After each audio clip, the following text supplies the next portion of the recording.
Muy buenas tardes con todos. Muchísimas gracias a quienes ya nos acompañan y quienes se siguen conectando. Mi nombre es Pamela Costa, yo soy la coordinadora de la maestría virtual en psicología forense y peritaje psicológico. En la tarde de hoy les traemos un tema súper importante e interesante, sobre todo en cuanto a lo que es psicología forense. Para ello vamos a tener a nuestra invitada especial, que es Jennifer Loaiza. Ella es psicóloga clínica por la Universidad de La SOAI, máster en psicología jurídica y peritaje psicológico por la Universidad Autónoma de Barcelona. Tiene una especialización en docencia universitaria. Además cuenta con un posgrado como perito psicólogo penal forense y trabaja actualmente en la Unidad Judicial contra la Violencia a la Mujer y miembros del núcleo familiar. Es perito designado en tribunales y juzgados de la función judicial, así como de la Fiscalía General del Estado, y es parte de nuestro claustro docente. Así que le damos la más cordial bienvenida a Jennifer, quien nos trae un tema interesantísimo para la tarde de hoy. Les damos la más cordial bienvenida a todos y pues por favor, sus preguntas nos ayudan escribiéndolas en el chat. Jennifer, continuemos por favor. Muchísimas gracias, Pamela. Gracias por la invitación a la universidad por medio, ¿no?, de la maestría, donde nos hemos mantenido siempre en contacto. Para el día de hoy vamos a trabajar un poquito de información en relación a la influencia de la personalidad en los actos delictivos. Es importante recalcar aquí, tal vez subrayar, que el trabajo desde la formación, especialización, desde lo forense, es un campo bastante nuevo para la psicología aquí en el país. Creo que tenemos un largo camino y recorrido por trazarnos todavía. Ha sido gracias a la academia el contar con estas formaciones y especializaciones que pueden estar muy cerca a la mano de cada uno de ustedes, quienes puedan optar por este tipo de formación específica, si es que son psicólogos y pueden combinarlo dentro del ámbito jurídico y forense. Dentro de este trabajo y dentro de los conceptos básicos y necesarios para, solo me pongo por aquí, me arreglo un poquito esto. Ok. Para lo que he tratado aquí es de sintetizar un poco, de recoger las cosas, los temas, los conceptos importantes para poder hacer una especificación de lo que trabaja la psicología y cómo ésta se conjuga con lo forense y sobre todo con lo criminal, ¿no? Con los estudios criminológicos, con la conducta criminal que tenemos en las personas que están o que sobrepasan las normas, los límites establecidos dentro de la sociedad. Para esto también nos podemos servir, y está de la mano, todos los conceptos de criminología que engloba el trabajo de víctimas, de agresores, del proceso delictivo, a lo cual le podemos dar respuesta a través de los informes forenses, a través de los análisis, de las asesorías psicojurídicas que se realizan, y la importancia al día de hoy de mantenernos actualizados en esta formación. Como lo repito, el trabajo en psicología forense es bastante nuevo, pero estamos ya dando pasos bastante grandes en cuanto a la formación. Aquí, para iniciar, es importante para mí poder definir aquello, debido a que puede generar confusión al momento de trabajar con los conceptos. Si bien vamos a hablar de la influencia de la personalidad en los actos delictivos, debemos conocer por ejemplo, el concepto de trastornos mentales, ¿no? Un trastorno mental se caracteriza por una alteración clínicamente significativa tanto en la cognición, en las emociones y en el comportamiento que tiene el individuo, consigo mismo y con el otro, es decir, en el medio donde se desenvuelve. El trastorno de personalidad, en cambio, este se configura en la etapa de la adolescencia y aún todavía en la primera etapa de la adultez. Es donde la personalidad se va formando y se establece como tal. Y la misma requiere una atención especializada, enfocada, debido a que puede aquí generarse ya algún tipo de alteración o de problemas que se enmarquen a un futuro o a una conducta delictiva en lo posterior. Por lo tanto, los trastornos de personalidad se componen desde las disfunciones del sujeto, ¿no? De patrones interpersonales inflexibles y hasta crónicos en su caso. Se trata de alteraciones del funcionamiento global de la persona y que interfiere directamente en las interacciones. Lo que sí se puede hacer en el trastorno de personalidad dentro de la psicoterapia es generar patrones adaptativos para que el sujeto pueda resolver los conflictos que tiene en el día a día, pero definitivamente no vamos a poder cambiar la personalidad porque, como lo establece, se trata de patrones inflexibles, ya que esto marca la diferencia entre los sujetos, ¿sí? Y por otro lado tenemos el concepto de psicopatía. La psicopatía está en relación a la falta de empatía, ¿no? Y se centra en los síntomas interpersonales y afectivos, esto es la alteración que puede presentar las personas en cuanto a la conducta, las emociones y las relaciones con los otros. Teniendo claro estos conceptos, podemos ver que los estudios en la actualidad, y creo que esto ya viene desde hace mucho tiempo, están en relación a la psicología y a la investigación criminológica. Y esto pues, será parte de su pensum académico también, en donde ustedes podrán realizar análisis, conocer cómo funciona la conducta, la personalidad de los sujetos y cómo interfiere esta en los delitos. Así podríamos tener una explicación clara de lo que sucede con los seres humanos en estas interacciones que tenemos en el día a día. Por ejemplo, al día de hoy en el país, la situación crítica que atravesamos en relación a la delincuencia nos permite ir comprendiendo cómo funcionan estos patrones desde la sociedad y desde los sujetos individuales, ¿no? Aquí, y si todos, ¿no?, los que estamos aquí presentes entendemos que trabajamos desde la psicología, vamos a comprender también que el sujeto, el ser humano, va a necesitar de diferentes interacciones para poder desarrollarse y para poder llegar a su etapa adulta, ¿no? Esto es sus primeros cuidadores, que puede ser papá, mamá, abuelos, primos, todo su sistema familiar, el sistema social y el ambiente en donde se desenvuelve, que confluyen directamente para la formación de esta personalidad, para saber qué va a pasar con este sujeto en lo posterior y poder predecir o no, sobre todo identificar rasgos desadaptativos o rasgos de personalidad que puedan estar relacionados ya en la comisión de un delito a mediano o largo plazo. Dentro de los esquemas que presentamos, desadaptativos de la personalidad, hablamos aquí de todo lo que tiene que ver con las cogniciones, emociones, sensaciones, ¿no? Que dichos patrones se establecen, como lo decía en un inicio, en la adolescencia, y hay otros que empiezan desde la infancia. Y si estos se perpetúan a lo largo de la vida, entenderemos que ciertas personas están o inciden de mayor manera para cometer o trabajar desde una conducta delictiva, por ejemplo.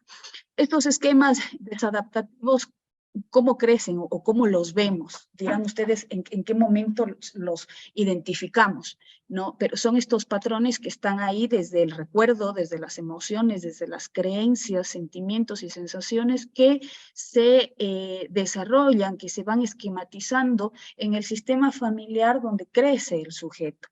¿Qué es lo permitido? ¿Qué no es lo permitido dentro de ese sistema familiar? ¿Quién pone normas? ¿Quién pone límites? Y cómo esta dinámica que va interactuando dentro de ese primer sistema social, que es la familia, se reproduce posteriormente en los otros sistemas sociales. Por ejemplo, cuando el niño va a la escuela, cuando el niño pasa a la adolescencia y va al colegio. Hemos tenido casos, y ustedes han conocido por la prensa en el país, expendio de drogas en las escuelas. Al inicio eran los colegios y ya luego se van acercando a los niños, niñas que son todavía mucho más vulnerables, que están en esta etapa de vulnerabilidad. Entonces, estas características presentes en esos ambientes son necesarios tomarlos en cuenta también cuando se realiza una valoración específica del sujeto. Hay que entender aquí que no solamente podemos centrarnos en lo biológico, ¿no? Es decir, en lo que mamá y papá puedan colaborar al momento, ¿no?, de la composición genética del sujeto, sino también de lo que vamos obteniendo a lo largo de nuestra vida, de quiénes son esas personas que nos cuidan, que están por sobre nosotros y que nos generan autonomía, competencia, libertad, control o autocontrol. Y si es que también aquí es necesario señalarlo también, dependiendo de los ambientes en donde se desenvuelva, si es que existen otros factores, ¿no?, ambientales y sociales para unir con la diapositiva anterior. Y si estas, claro, están presentes en qué etapas del desarrollo del sujeto, que puede ser en la infancia, adolescencia y en la juventud. Los otros factores negativos también serán abuso de sustancias, sistemas familiares disfuncionales o no, el rendimiento escolar, cuáles son las relaciones, las conductas que yo presento dentro del ámbito escolar, si mantengo buenas amistades o no, relaciones con los profesores, abusos y violaciones sexuales, maltrato intrafamiliar. Todo esto será tomado en cuenta al momento de estudiar la conducta delictiva del sujeto. En esta diapositiva, pues, tenemos al sujeto, ¿no?, como punto central, y con él se desprenden 4 elementos importantes, ¿no? Los esquemas o las conductas desadaptativas que podamos tener, el temperamento del sujeto, la personalidad, que es una característica básica para poder entender por qué el sujeto se comporta de tal o cual manera, y cuáles también van a ser esas estrategias de afrontamiento adecuadas e inadecuadas que pueda presentar el sujeto para advertir o llevar este estudio un poco más allá y entender cuál será la conducta delictiva del sujeto de estudio cuando nos toque realizar los estudios pertinentes y necesarios, ¿sí? Ahora, en cuanto a la personalidad, los patrones aquí patológicos de la personalidad son pues estos que influyen en las esferas del desenvolvimiento, desde las primeras etapas de la vida del sujeto. ¿Debido a qué? Debido a que la personalidad mantiene un patrón inflexible y es lo que nos va a diferenciar de unos y otros también, y nos permitirá saber cómo van a ser nuestras respuestas ante una situación estresante, cómo va a ser la interacción ante la dinámica que vamos a tener con los otros, cómo vamos a resolver las dificultades, y esto nos permite comprender las capacidades adaptativas y no inadaptativas que tenga el sujeto en algún momento o en algún estresor, con algún estresor específico, ¿no? Los patrones patológicos pues configuran, ¿no?, un estilo de vida que inicialmente afectan o limitan la interrelación del sujeto consigo mismo y con el entorno. Entonces aquí puede estar derivando a través de sentimientos de culpa por estas interacciones que son poco eficientes al momento de relacionarse, ¿no? Por ejemplo, dentro de las personalidades, va a depender cada una de ellas y vamos a irlo viendo adelante, pero en esta diapositiva lo que podemos mirar son, por ejemplo, los patrones patológicos de la personalidad, ¿no?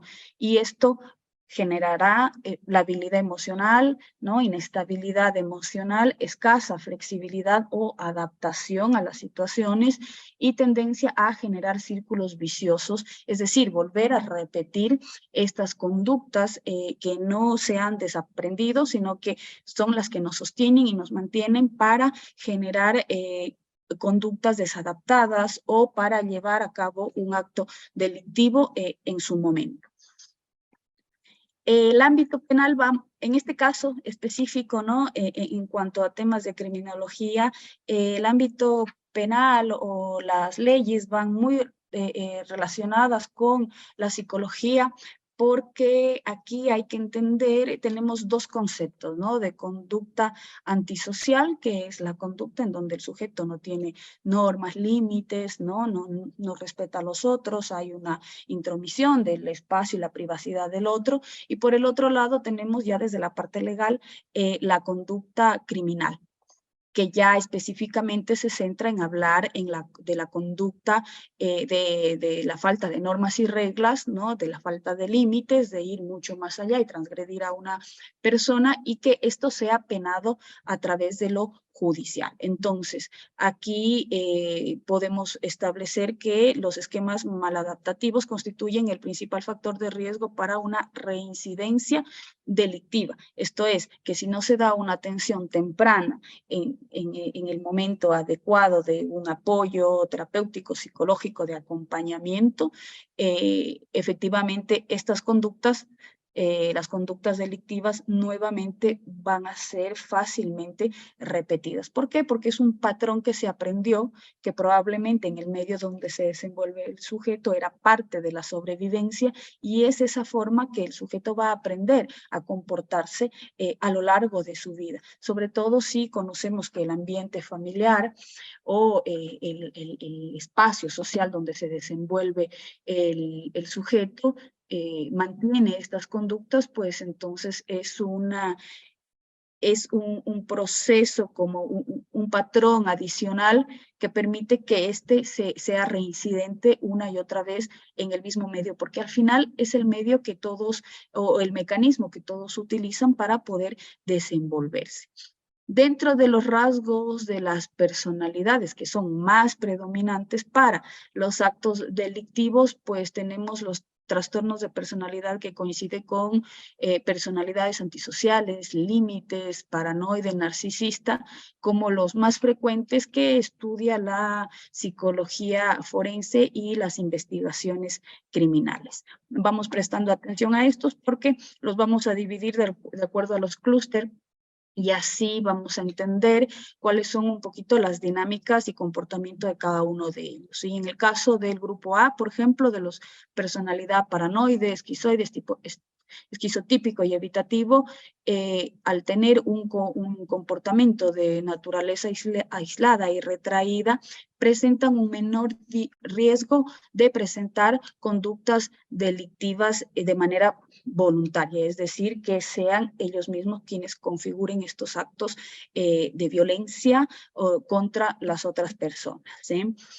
En cuanto a las personas del clúster B, que tenemos los antisociales, límites, histriónicos y narcisistas, pues existen implicaciones aquí jurídicas de orden de fuga, de crueldad hacia animales, personas que provocan incendios, robos, comportamientos agresivos en la vida adulta o que estén, otro tipo de manifestaciones que estén vinculados con trastornos de mayor asociación a este grupo, ¿sí? Dentro del grupo C tenemos los obsesivo-compulsivos, dependientes y evitativos, ¿no? Que resultan comúnmente también involucrados en actos delictivos y sobre todo hay que prestar aquí atención a la personalidad obsesiva-compulsiva, ya que puede tener una comorbilidad directa con los rasgos de personalidad o con una personalidad antisocial debido a la naturaleza de cómo se presenta la personalidad y que pueda generar también patrones delictivos. Ahora bien, que para generar un estudio completo de un sujeto, de una persona, de un caso específico, va a ser necesario realizar un estudio multidisciplinario que pueda abarcar la personalidad, no solamente la personalidad y la conducta delictiva del sujeto, sino también el poder mirar otras áreas dimensionales de cómo el sujeto se haya relacionado o haya aprendido a relacionarse con su entorno y con las experiencias de vida que ha tenido desde su sistema familiar, para luego dar paso al espacio y el ambiente donde se desenvuelve. Algo que es importante aquí, algo que es importante dentro de esto poder señalar es la diferencia que existe entre la psicopatía. Voy a ir un poquito antes a a esta diapositiva, porque es necesario aclarar aquí dentro de la psicopatía, que bien hablamos una falta de empatía y que esta psicopatía también se establece dentro de los trastornos mentales, pues estas personas son sujetos que que carecen de empatía tanto para sí mismos como para el otro. Pero también aquí se genera una confusión en relación a los cuadros o personas, ¿no?, que presentan cuadros psicóticos. Estos cuadros psicóticos, la diferenciación, bueno, es un trastorno mental, los dos se configuran como un trastorno mental, pero en el tema de los cuadros psicóticos tenemos que especificar que estos se cursan con alucinaciones, tanto auditivas y visuales, y que efectivamente de comprobarse ese tipo de trastorno mental, el sujeto no podría ser llevado a juicio, a diferencia del psicópata que en cambio carece de estas habilidades emocionales, carece de esta interrelación con el otro. Y lo que se genera aquí más bien es, o se puede analizar, que todas las capacidades cognitivas y volitivas, capacidades superiores y en relación a las emociones, están completamente conservadas y el sujeto sabe y conoce claramente lo que está haciendo y el daño que podría sucederle al otro. Por lo tanto, estas personas sí pueden ser llevadas y en su gran mayoría son llevadas a juicio debido a la necesidad de determinar o de darle un cierre a la situación delictiva y a través de un análisis psicológico pues se podrá entender por qué y cómo se generan las conductas delictivas en este caso. Por otro lado, hay estudios de personalidad específicos en donde hablan de patrones muy específicos de personalidad, aparte de los que hemos visto aquí en cuanto a los clúster que están divididos de las personalidades en específico, que se los establece como trastornos mentales, que son las personas con psicoticismo, neurosis y con extraversión. Las personas neuróticas son personas muy sensibles a los espacios, muy nerviosas, se anticipan mucho a los sucesos, ¿no? A encontrar una respuesta de lo que pueda suceder. El sujeto con extraversión es un sujeto que está siempre, ¿no?, muy afuera, muy emocionalmente sobrecargado, y el psicótico es esta persona que carece de empatía, muy frío, muy observador y muy calculador. ¿Qué es lo que sucede aquí? ¿Y qué es lo que hay que tomar en cuenta? Siempre partimos de la personalidad y recuerden ustedes que la estructura de personalidad se establece en la adolescencia. ¿Y dónde tenemos que ir para poder obtener la información necesaria? Es justamente ahí. ¿Qué pasó en esa etapa? ¿Quiénes eran las figuras representativas? ¿Quiénes eran las personas de cuidado que estaban presentes ahí? ¿Y quiénes eran aquellas personas que podían permitir o no la interacción con este sujeto? Y cómo esa personalidad pudo haber ido moldeándose a lo largo del tiempo. ¿Qué pasa? Que si tenemos un sistema familiar en donde existe violencia o donde el sujeto haya vivido violencia, pues vamos a tener un sujeto probablemente ya de adulto con una conducta bastante impulsiva. Es decir, poco emotivo, que no va a entender de dónde viene o cómo es cómo va a ser esa respuesta emocional, no le importa conocer si la otra persona va a sentir o no va a sentir dolor por los actos que él está haciendo, y al ser impulsivo lo que necesita es una respuesta rápida. Y por eso la impulsividad genera que probablemente se tomen malas decisiones en ese momento, la conducta presente sea esta conducta delictiva. ¿Por qué? Porque al ser impulsivo necesito una respuesta automática, una recompensa inmediata de lo que yo quiero. Como persona ansiosa, como persona sin límites, sin estructura, de una poca madurez emocional, lo que hago es que puedo reaccionar de manera violenta y no mido cuáles van a ser esas consecuencias. ¿Por qué? Porque fácilmente me frustro ante las situaciones que no sé manejar y que no puedo dar una respuesta adecuada. Por lo tanto, esto me lleva a presentar una respuesta inesperada, una actitud poco controlada, porque efectivamente no tengo control sobre mis actuaciones y sobre mi personalidad. Y esto me va a generar serios conflictos en la interacción con los otros porque nunca aprendí cómo resolverlo. Esto en una dinámica muy pequeña de digamos, un adolescente que tenga problemas desde un sistema familiar disfuncional donde haya existido violencia, por ejemplo, ¿no? Entonces, la baja tolerancia a la frustración evidentemente me va a hacer actuar, me va a llevar a ser impulsivo y a tener una respuesta inmediata de lo que quiero obtener, y probablemente la forma o la estrategia que yo pueda utilizar no va a ser la más adecuada y puedo terminar dañando a otras personas. Si a esto le unimos el consumo de sustancias que puede haber habido de los progenitores, del medio donde se desenvuelve abuso o violencia sexual, ya tenemos un desencadenante, como ciertas características que se van uniendo y que obvio nos están enmarcando y nos están llevando a una personalidad que puede terminar siendo una personalidad delictiva. Dentro de las conductas o de los eventos delictivos, de los delitos, ustedes sabrán que existe una variedad enorme,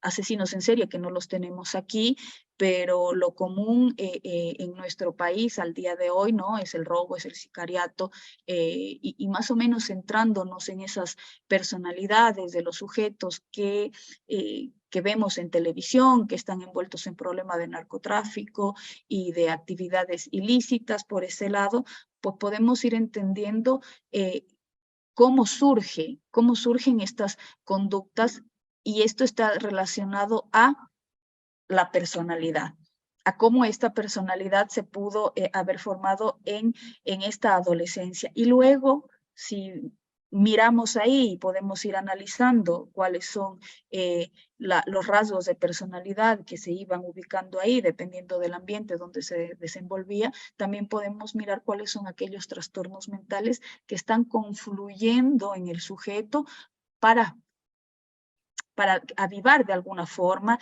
esa personalidad y que esto esté en relación a las conductas delictivas que este sujeto pueda desarrollar.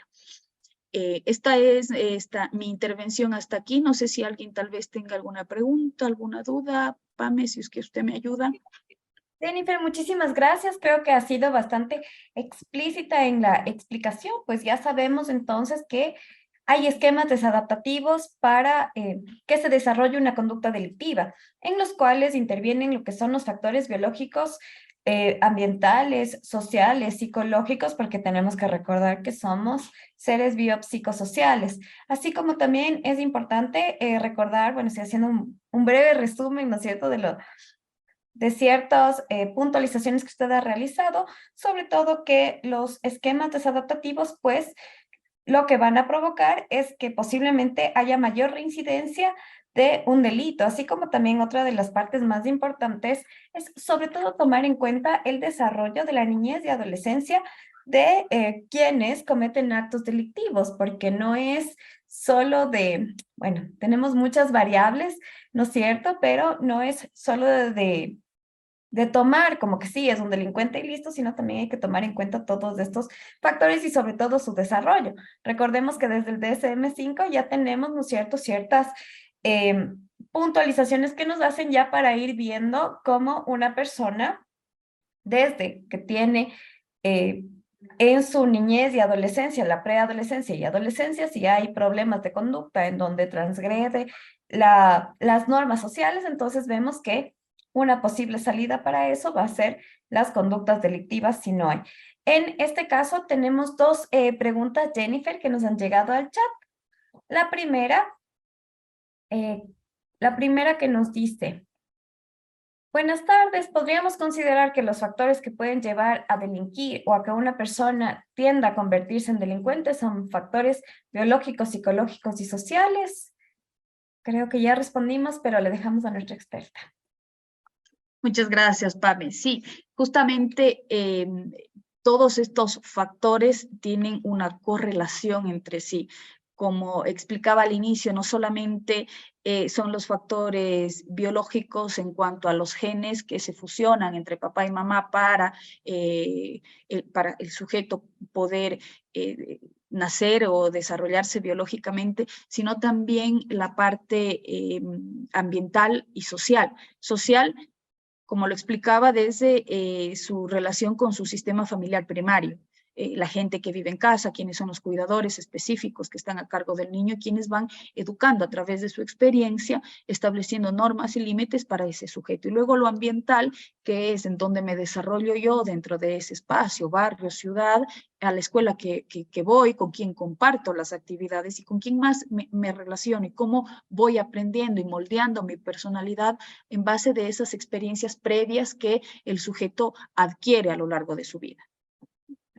Más creo que haciendo la precisión y el llamado, ¿no es cierto?, a toda la sociedad de poner mucho ojo en lo que es la salud mental de la población, ¿no? Porque esto no se da solo, incluso, bueno, incluso desde la parte del genoma humano y todo, hay muchos genes que pueden correlacionar para que alguien sea delincuente, pero no necesariamente, esto es predisponente, pero no necesariamente 100% causal. Entonces, depende muchísimo también de esto y por eso la importancia del psicólogo forense, ¿no es cierto?, para poder evidenciar dónde hubo esta primera transgresión, por ejemplo, y pues desde ahí ir indagando un poquito más. Vamos Sí, con... Pame, y justo para hacer ahí una anotación, si tal vez ahora al momento de hablar de las personalidades nos pudimos recrear delitos bastante grandes, pero por ejemplo tenemos lo que se establece dentro de nuestra sociedad con las unidades de violencia, por ejemplo, que es el espacio que manejo. Tenemos personas que terminan envueltos en un proceso de violencia y claro, cuando uno realiza una valoración podemos ver este tipo de personalidades, ¿no? Personalidades narcisistas, personalidades obsesivo-compulsivas y que tienen un patrón específico y que es muy difícil de cambiar aquello en una valoración, ¿no? Se va a necesitar de terapia para hacer un proceso de acompañamiento y que la persona logre entender, porque se trata de procesos cognitivos que tales, que ciertas conductas no son las adecuadas para desenvolvernos dentro del medio. Por ejemplo, la violencia intrafamiliar.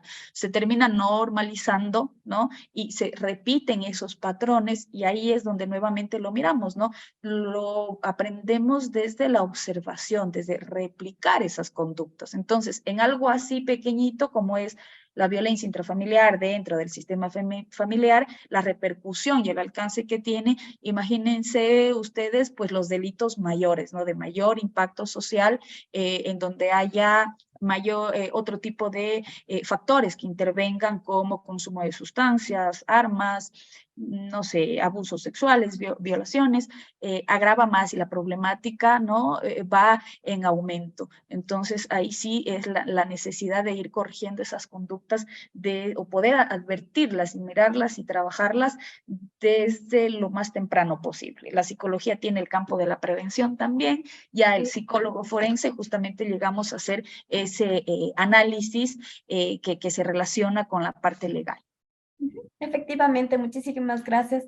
Jennifer, creo que ha quedado esta parte clarísima, ¿no es cierto? En donde dependerá mucho también del modelo en el cual nos criemos y por eso tan importante también cuando se hacen las campañas de promoción, prevención y etcétera, de que no es la idea cuando ya llega el adulto victimario, porque es mucho más difícil cambiar que cuando está adolescente y pues es como un poco más fácil.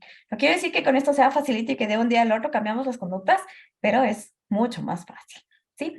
Muy bien, vamos a seguir con la siguiente pregunta, en donde nos dice Jessica Sacoto, nos dice que si los trastornos de personalidad pueden estar asociados a inimputabilidad y cuál es la base teórica y legal. Los trastornos de personalidad no son un trastorno mental. Algunos trastornos mentales sí pueden generar este rompimiento de la estructura mental y que el sujeto no logre entender qué fue lo que pasó. Por ejemplo, cuando hacía la diferencia entre la psicopatía y la psicosis. Si tengo alucinaciones visuales o auditivas y sé que alguien me está ordenando a cometer cierto acto, probablemente sea una esquizofrenia y el tratamiento sea diferente. Pero en los trastornos de personalidad el sujeto está plenamente consciente de lo que está haciendo, sabe lo que se está provocando y el problema aquí que no solamente sufre la otra parte, sino el mismo sujeto que vive esta situación, por lo que se vuelve un círculo vicioso, como se explicaba en una de las diapositivas, debido a que el sujeto termina en temas de violencia, termina pidiendo perdón y nuevamente vuelve el hecho violento, ¿no? Y claro, pido perdón tantas veces que ya nadie me cree, ni yo mismo me lo creo. Siempre digo, esta va a ser la última vez. Esta es una estructura de personalidad en donde, o una psicopatía donde el sujeto es consciente de lo que sucede. El problema es la falta de trabajo probablemente con las emociones, el bloqueo emocional que no me permite reconocer el dolor en el otro. Y como soy impulsiva o impulsivo, termino reaccionando de manera inmediata porque tengo bajos niveles de tolerancia. Entonces no me permito sentarme, pensar, mirar o analizar posibilidades, sino que reacciono al primer momento. Y eso nos pasa a todos, ¿eh? Si prestamos un poquito de atención en el trabajo, cuando algo no me gusta, cuando mi compañero, no sé, no me pasó a tiempo el PDF o el trabajo, entonces, ¿cómo yo reacciono? Soy de las que pienso, ¿no? Por ahí va la personalidad, no soy de las que, ok, me doy una vuelta, me voy a comprar algo, me tomo un vaso con agua y espero hasta que, o voy y lo increpo y le reclamo y le digo, mira, ¿tú por qué haces esto, no? Entonces, estas estructuras de la personalidad es más fácil el poder identificarlas en nuestras relaciones de convivencia y luego proyectarlas ya en procesos más grandes, pero definitivamente en los trastornos de la personalidad, para volver a la pregunta, las personas están muy conscientes y tienen las capacidades cognitivas, volitivas superiores de entender y comprender lo que están haciendo, las conductas que están cometiendo, en donde es posible que haya un desfase justamente en la parte emocional, ¿no? Como la psicopatía, en donde no logro ser empático con el otro porque tengo problemas para identificar hasta mis propias emociones. Pero incluso eso tampoco es que les hacen imputables, ¿no? Porque Sí. cognitivamente y todo, saben, por ejemplo, las personas que tienen un trastorno de personalidad antisocial saben que están transgrediendo las leyes y las normas. Entonces, creo que ahí está el trabajo del psicólogo forense. Cabe recalcar que, bueno, dentro de y mucha o poca experiencia, ¿no es cierto? Sabemos que nosotros como psicólogos forenses, como peritos, somos los auxiliares expertos para el juez. El juez no sabe nada de psicología, no tiene por qué saber, porque si no, nos daría la competencia. Entonces, no tiene por qué saber el juez, pero para eso estamos nosotros. Ahora, por eso también es tan importante la ética del psicólogo perito. Hay algunos casos en los cuales, por ejemplo, sí, es que tiene un trastorno de personalidad y por eso tiene que ser inocente. Entonces, es súper importante tener todos estos conceptos claros, porque si no, vamos a justificar ciertos hechos y que hay personas que lo hacen, cabe recalcar. Por eso es súper importante la formación que podamos recibir como peritos en psicología forense, sobre todo porque la vida de personas van a estar en nuestras manos. De que si son o no son culpables, eso lo hace el juez porque nosotros no somos jueces y no decidimos si son o no son culpables, pero sí abrimos el camino de por dónde el juez tiene que ir en la parte psicológica sobre todo. Sí. Entonces, una vez más, los trastornos de personalidad, a menos que estén con otro trastorno asociado. Y creo que lo importante y la base legal, que era lo que nos pedía aquí, es que, y usted me corregirá, Jennifer, ¿no es cierto? Es que, por ejemplo, el evento del trastorno mental, como por ejemplo en la psicosis, esté estrechamente ligada con el evento que se está tomando en cuenta para en la parte legal. No es que sí, es que tiene psicosis y no estaba súper controlado, medicado y todo, y fue ahí que pasó un evento o algo, o sea, Sí, es... lo que plantea usted, Pame, es importantísimo. Primero, lo de la formación, porque luego nos podemos excusar con que fulano mengano presenta un tipo de personalidad y no podemos encasillar a la gente de que vaya a cometer un delito por esa personalidad. No, existen personalidades que están más proclives, que están mucho más afín, que se combinan con la psicopatía, por ejemplo, o con tal vez algún trastorno mental que vaya relacionado de la mano. Pero lo que usted establece en cuanto a una persona con un brote psicótico, tiene que estar en relación al evento y hacer un análisis. Y hablábamos aquí también de equipos multidisciplinarios, ¿no?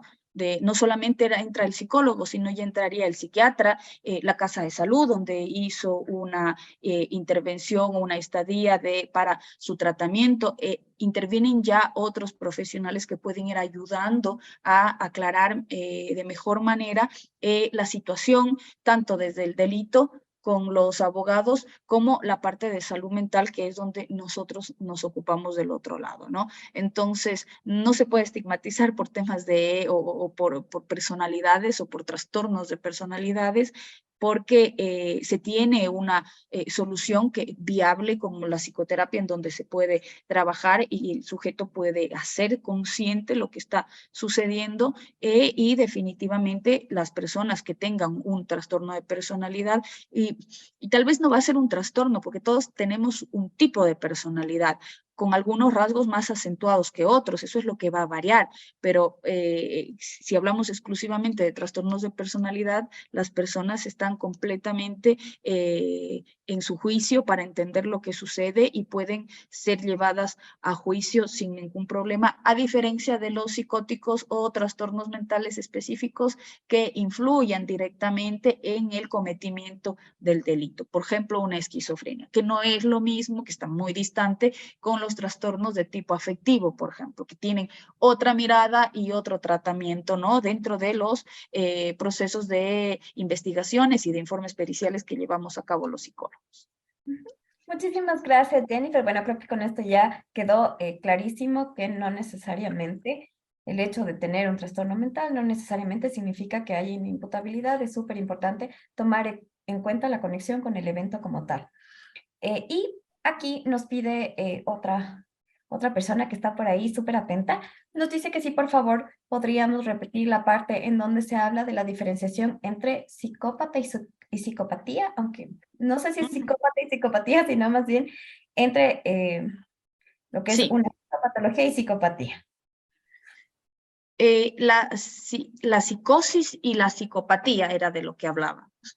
La psicopatía es la falta de empatía que tiene el sujeto para relacionarse con los otros. Por eso estas conductas, la psicosis está en relación a específicamente alucinaciones muy típicas de la psicosis. Algo que yo lo comenté, pero no está en las diapositivas, es sobre, y no sé si hacemos referencia a eso, sobre el neuroticismo, la extraversión y el psicoticismo.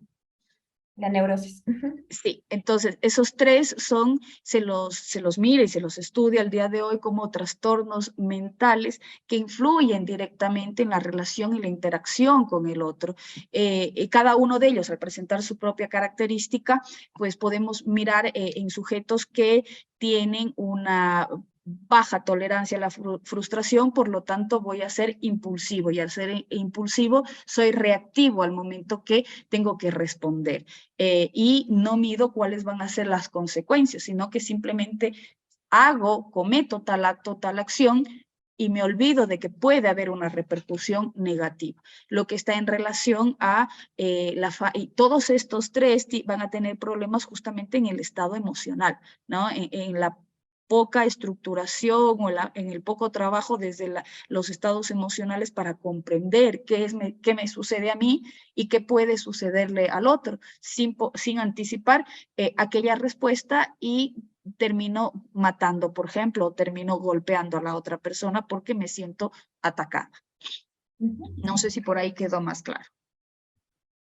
Esperemos que sí, sino igualmente a todos les invitamos que si ustedes están interesados en lo que es el mundo de la psicología forense, que se inscriban en nuestra maestría. Entendemos que muchas veces el tiempo que tienen para la familia, para sus labores y todo es como complicado y en la ciudad de Quito mucho más complicado con el tráfico. Entonces, por eso ofertamos en la parte virtual que nos ayuda también con esto de los tiempos. Vamos a continuar con las preguntas. Jennifer, sé que es un tema importantísimo y por eso todavía tenemos algunas.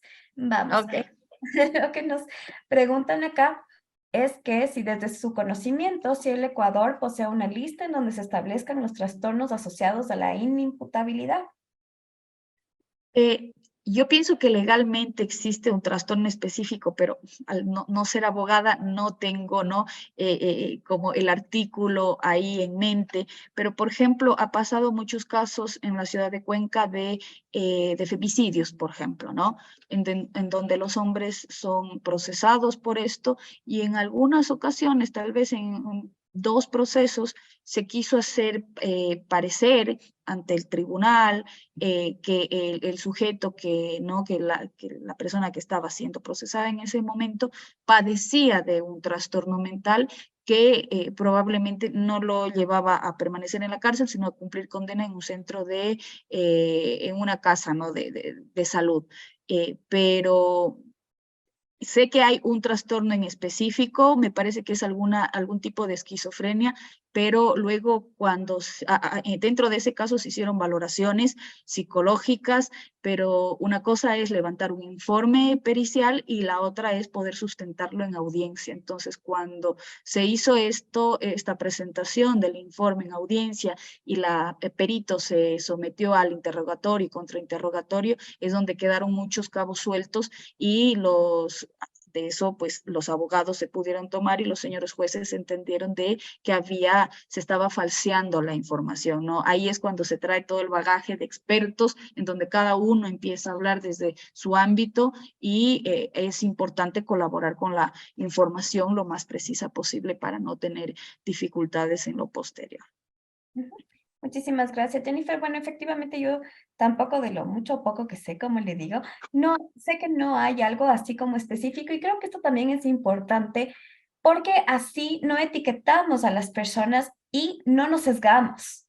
Porque una cosa es decir, solo los que están aquí, que por ejemplo son los del trastorno de personalidad, por poner un ejemplo, ¿no es cierto?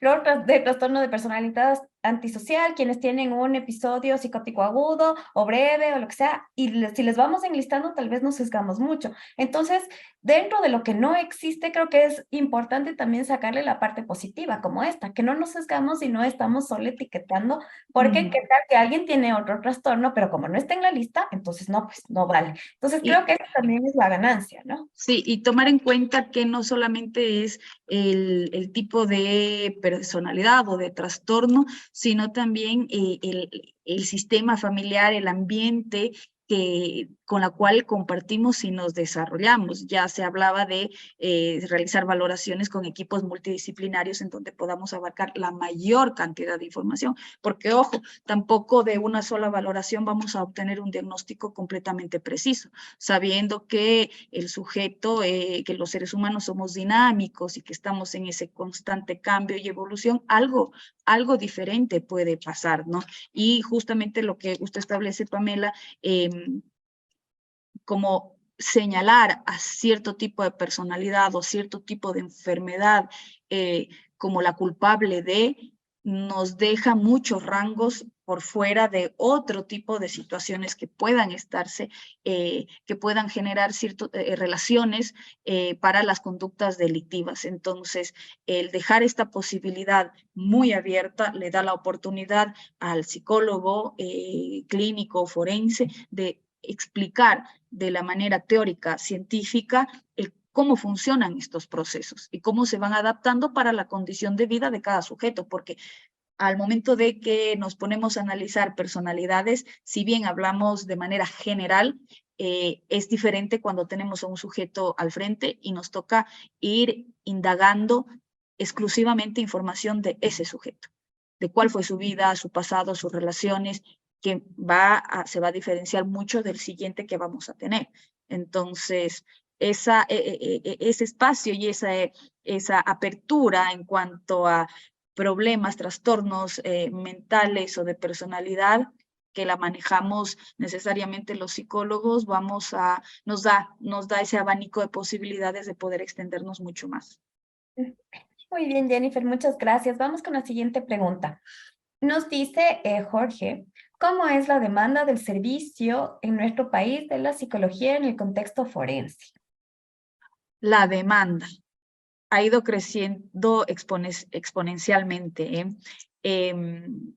Yo creo que las universidades al día de hoy han sido, la academia ha sido quien ha podido dar esa respuesta, solventándolo a través de formaciones, capacitaciones, diplomados, maestrías, por ejemplo, que permiten tener un acercamiento mucho más real. Recuérdese que tiempo atrás eran los médicos o los psiquiatras quienes terminaban haciendo una valoración psicológica. Ahora tenemos campos específicos y el psicólogo clínico se encarga de lo suyo, el educativo, ¿no? Va con los niños. Hay una serie de posibilidades para la formación dentro de este ámbito y no solamente en la construcción de informes periciales, sino desde la asesoría también, que a veces es esa parte, todavía no se logra combinar. Veo que hay bufetes de abogados que suelen pedir asesoría en ciertos casos puntuales cuando son muy ¿no? enigmáticos así, pero es importante que los consultorios jurídicos, los bufetes de abogados puedan contar con un psicólogo que tengan esta devolución, una explicación científica, ¿no? muy técnica de lo que sucede con la psicología o el comportamiento de los sujetos. Creo que nos ahorraríamos bastantes procesos y sería mucho más fácil el poder resolverlo, pero efectivamente al día de hoy hay una demanda bastante fuerte, no solo por equipos técnicos que tiene Judicatura y Fiscalía, sino por los equipos que se van conformando de manera particular y empiezan a trabajar de manera articulada. Y una vez más, ¿no? Hacer énfasis en la importancia de la formación como psicólogo forense, debido a que, y usted que está en el ámbito, ahí en el día a día, sabe que los abogados tienen asesores psicólogos forenses también. Y entonces, cuando llega un psicólogo, que puede ser general o que puede ser clínico, porque, bueno, sabemos que desde el Consejo de la Judicatura el requisito es ser psicólogo clínico, y le dicen, bueno, ¿usted es psicólogo forense? No. Y hasta ahí, si hay el abogado que le quiere machetear, perdón la expresión, pero lo va a hacer y le baja el caso, solo por eso. Entonces, actualmente lo que se ve en las diferentes audiencias es eso. Lo primero que le preguntan, ¿usted es perito? Listo. ¿Usted es psicólogo forense? ¿Sí o no? Y si dice que no, pues ya es como un montón de puntos menos. Entonces, es súper importante hacer este énfasis. Y por Jennifer. ejemplo, ahora que ya la carrera de psicología forense, la maestría, se ha ofertado en diversas universidades y provincias del país, los abogados ya conocen que existen psicólogos forenses con maestría en. Entonces, cuando nos vamos a audiencia para desacreditar al otro, para bajarse la pericia, porque es así, para eliminar esa prueba adicional que contaba la otra parte, pues se empieza a acreditar o desacreditar al perito. ¿Cómo? Desde la formación y la experiencia. ¿Cuánto tiempo tiene usted? ¿Qué experiencia? ¿Qué formación? ¿Maestría o algo? Y si estamos compitiendo con un psicólogo general que no tiene, o un clínico que no tiene una maestría o una formación específica versus otro que sí la tiene, entonces, ¿qué es lo que tiene mayor peso? Los jueces lo van a mirar y van a decantarse por uno de ellos y va a ser seguramente por el que tiene mayor formación y experiencia en ese medio. Así es, así es. Muchísimas gracias, Jennifer. Tenemos para cerrar con broche de oro, vamos a responderle a José Esparza, quien nos hace la siguiente pregunta. Buenas tardes, nos dice. Las personas con trastorno de personalidad que tienen un consumo problemático de sustancias pueden llegar a tener episodios psicóticos. ¿Y cómo se evaluaría este caso ante las leyes? Me imagino que es justamente aquí la parte de la pericia, ¿no? Le escuchamos, Jennifer. Sí, claro, la situación se agrava si tenemos un elemento adicional, que es el consumo de sustancias, por ejemplo, ¿no? Y el consumo de sustancias, ¿cada cuánto? Hay que preguntar todo. Es una vez al año, son todos los fines de semana, son todos los días, 3 veces al día. Claro, y podemos tener y hemos tenido diagnósticos en donde hay alucinaciones por consumo de sustancia o trastorno bipolar por consumo de sustancia. Muchas de las veces esos casos que ya son más graves, que son completamente clínicos, vienen ya con un diagnóstico específico porque ya han pasado por una casa de salud en donde se ha hecho una atención, un ingreso, un internamiento y ya tienen un diagnóstico previo. Y esto ayuda mucho más al psicólogo perito y nosotros dentro de las pericias que realizamos en juzgado sí que se ha solicitado en algunas ocasiones la ayuda de un psiquiatra para valorar y para mirar con mayor amplitud, con lupa, muy detenidamente, lo que está sucediendo con ese sujeto. Como hablábamos ya, si es que agregamos otros elementos a un sujeto que tenga un problema, un trastorno de personalidad y hay otros añadidos como el consumo de sustancias, pues sí podemos hacer un primer alcance y dentro de las recomendaciones solicitar algo más al señor juez para tener la dinámica, o al fiscal, por ejemplo, para tener la dinámica mucho más clara. Ujú. Y justamente lo que decíamos, ¿no? Que hay que tomar en cuenta toda esta parte del desarrollo. Entonces, todo eso es lo que tiene que ir viendo el perito y lo que se sugiere y lo que se recomienda, tal como Jennifer nos explica, también es revisar, ¿no es cierto? ¿Dónde ha estado siendo atendido? ¿Qué es lo que dicen los expedientes de salud? Entonces, el trabajo del psicólogo perito, ¿no es cierto? No es solamente de hacer la entrevista y con eso ya está, no, es toda una investigación de un caso para llegar a las conclusiones que son científicamente, ¿no es cierto?, validadas, respaldadas y que se ha hecho todo el trabajo. Y vamos un poquito más allá, que cuando tenemos ya previamente otros profesionales que hayan intervenido, ahora mismo tengo un caso de una niña con discapacidad y con condición de autismo, en donde hay 2 médicos y el equipo técnico tiene que salir e ir a hablar, pedir cita con el médico y hablar con el médico. Para eso le sirve al juez. El juez lo que necesita es la mayor cantidad de información que uno pueda obtener para ellos poder resolver. Entonces, esto es clave, el poder hacer un análisis de toda la vida del sujeto y por ahí ir observando si hay estos problemas, como el compañero lo menciona, consumo de sustancias, si es que esto apareció en la adolescencia, niñez, en la etapa adulta, también acercarnos al centro si estuvo en rehabilitación ir indagando con mayor información con otros profesionales para poder cerrar completamente el informe pericial y tener una información real de lo que sucede. No sé, bueno, nos quedan unos 2 minutitos solo para responder a la última pregunta que nos hace Perfecto. María Torres, que nos dice, ¿qué es lo que sucede cuando un menor de edad es diagnosticado con un trastorno psiquiátrico y comete un delito, pues a nivel legal, ¿no? Todo lo que creo que es esto que nos invita a pensar qué es lo que pasa con los menores de edad, porque bueno, en adultos es otro el procedimiento incluso para el peritaje, pero ¿qué pasa con los menores de edad? Sí, esto en la ley actual en el Ecuador se lo denomina como adolescentes infractores, ¿no? Y ellos tienen medidas socioeducativas. Va a depender la edad, va a depender el delito también. Usualmente en Ecuador, bueno, aquí en Cuenca yo no he visto niños, ¿no? De 7, 8 años cometiendo delitos, ¿no? Mayores, sí en adolescentes, por ejemplo, ¿no? Si 15, 16, 17 ya sí hemos tenido que valorar y para ellos está el CAI, que es el Centro de Adolescentes Infractores, donde ellos van y normalmente se trabaja con ellos en medidas socioeducativas. Pueden estar ingresados, pueden estudiar a pesar de estar ingresados en el centro, tienen ciertos beneficios no, de visitar a su familia, de retornar a dormir en las noches al centro o muchas de las veces arresto domiciliario también dependiendo del delito que hayan cometido. Luego esos procesos también tienen reserva total, no es que uno los pueda encontrar en el sistema y luego de que cumplen su tiempo, como adolescentes, sé que los procesos se desestiman, se desechan, se queman, pero no, se tiene como un cuidado bastante específico en temas de niños y adolescentes, sobre todo adolescentes infractores.